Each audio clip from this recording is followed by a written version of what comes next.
Vitória se desentendeu com o Matheus, mas isso aconteceu porque ela viu que tinham dois biscoitos para ela no queridômetro, que foram dados, é bom dizer, pelo Diogo e pela Daniela Hipólito, ok? Só que ela não sabia disso, e ela começou uma investigação. Aí ela, a Giovana já observou e a Tamiri já tinha observado. Cara, por quê? Eu não fiz nada, entendeu? Aí a Camila se comprometeu a observar as reações de Eva e Renata, porque a Vitória começou a desconfiar que foi Eva e Renata quem deu esse emoji pra ela, né? E aí ela, não, mas o que que eu fiz? E ela, né, ali agoniada pra tentar entender o que poderia ter acontecido. Aí o Matheus falou que a Vitória poderia chamar a Eva e Renata pra conversar, mas a Vitória não gostou da proposta do amigo. Falou, tá totalmente errada essa sua fala. Eu não posso chegar pra elas e citar uma rivalidade feminina que nem fui eu que... Aí o Matheus na hora interrompeu e falou, cara... Aí a Vitória, ele interrompeu, falou alguma coisa, e aí a Vitória reclamou, falou, pô, cara, tu tá muito grosso comigo. Qualquer pessoa que fala, você deixa falar. Tá tudo bem. Comigo você criou alguma questão e eu estou te incomodando profundamente.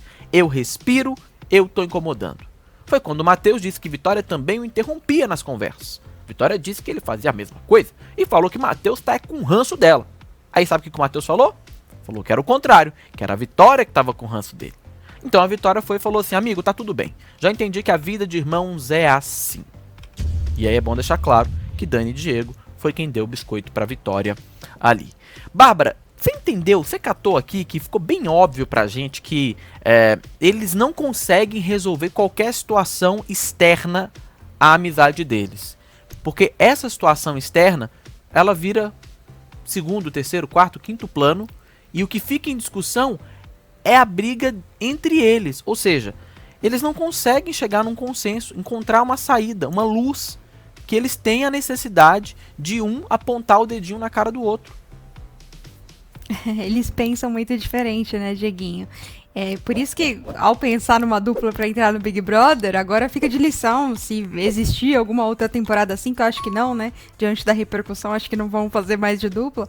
Mas se tiver, tem que pensar bem aí na dupla que você vai, que às vezes você acha que o teu amigo tem super a ver com você e é um amigo mais de farra, ou é um amigo que se dá bem, mas morando longe, né? Com a convivência não dá tão certo. Mas sobre esse papo específico, Dieguinho, acho que tem algumas coisas pra gente falar, né? A primeira, já que o assunto nas redes sociais é muito de que o BBB flopou, olha uma oportunidade aí, né, que a direção pode estar perdendo de colocar um fogo nesse parquinho. Quais são os conflitos que existem hoje na casa? São entre as duplas, né? A gente vê que as duplas sempre dão uma segurada quando envolve terceiros, mas entre eles não seguram, eles têm intimidade. Então, a Vitória briga com o Matheus, a Camila briga com a Tamires, o Diego briga com a Dani. Será que não é hora da direção pensar em uma dinâmica para que essas duplas levem isso mais a ferro e fogo? Do tipo assim...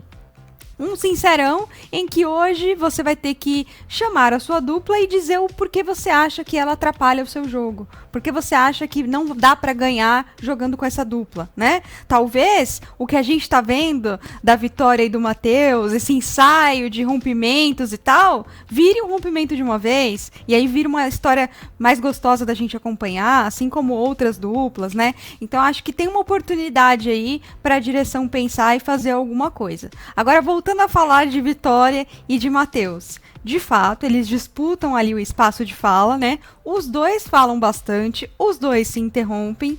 Eu acho que eles não estão muito bem alinhados, né? A impressão que eu tenho muitas vezes é de que o Matheus se sente muito mais confortável com a Camila e Tamires e gostaria de jogar em trio do que propriamente com a Vitória, né? Eu acho que quando a Vitória comenta algo com ele, é porque ela precisa falar com alguém e é a pessoa que ela tem de confiança, que o jogo é em dupla, é com ele. Então, quando ela fala, olha, me falaram de que a Eva e a Renata podem estar, por exemplo, com inveja de mim. Ela quer saber a opinião dele, não é pra chegar na Eva e na Renata e falar alguma coisa que ela nem sabe se é. Ela quer saber a opinião, ela quer trocar. E o Matheus acho que não entende muito isso, então eles não estão tão sintonizados. E um terceiro comentário para fechar aqui essa situação, eu acho que a edição precisa dar um pouquinho mais de espaço para Eva e para Renata, que tem algumas possibilidades de histórias envolvendo as duas e elas até agora não tiveram esse espaço. E muita gente que assiste pelo corte, que assiste só, né, um pouquinho do Big Brother ou até mesmo só a edição, falar, elas são plantas, e é uma visão rasa, né? Assistindo ao Globoplay, eu vejo que as meninas, elas interagem, elas já ganharam as provas, elas estão rendendo cenas engraçadas, elas já viraram memes, e agora tá tendo essa situação de parte da casa achar que elas têm inveja da vitória. Isso não é uma história para ser explorada? Por que isso não tá sendo explorado ainda? Então, são esses os comentários que eu tenho a fazer dessa situação aí.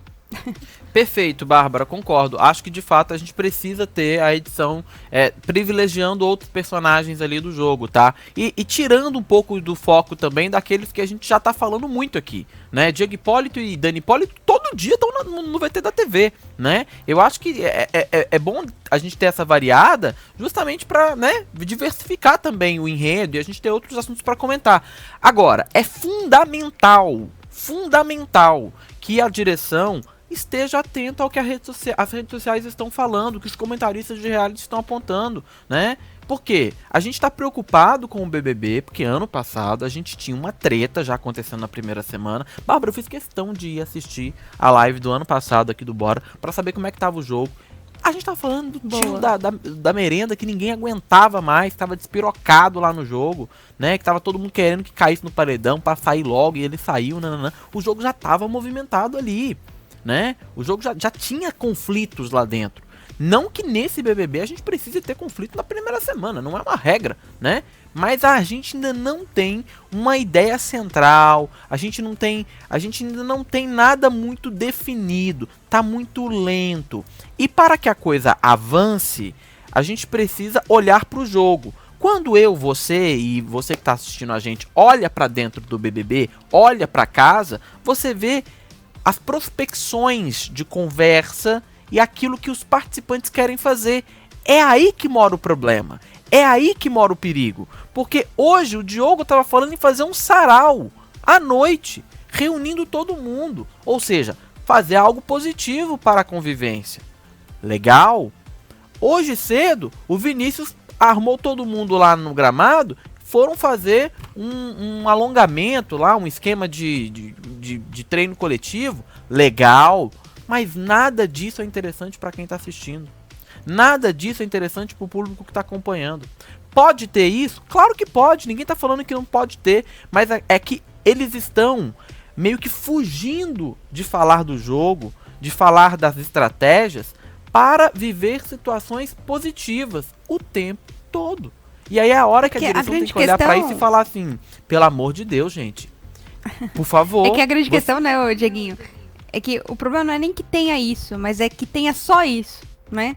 Porque se o jogo tá acontecendo e eles fazem uma brincadeira, eles fazem uma atividade pra relaxar e tal, até citei já que o BBB 18 em que eles brincavam muito, né? Era pega bandeira, era pique-esconde, mas o jogo continuava acontecendo. Tinha os grupos definidos, tinha os vilões, tinha os mocinhos. Então, não é que não pode ter isso. O que não pode é ter só isso, né? E aí cabe à direção acompanhar o programa e ir conduzindo, né? Nas entradas ao vivo do Tadeu, dar uma apimentada, nas dinâmicas como o Sincerão, né? E eu acho também que o que é importante?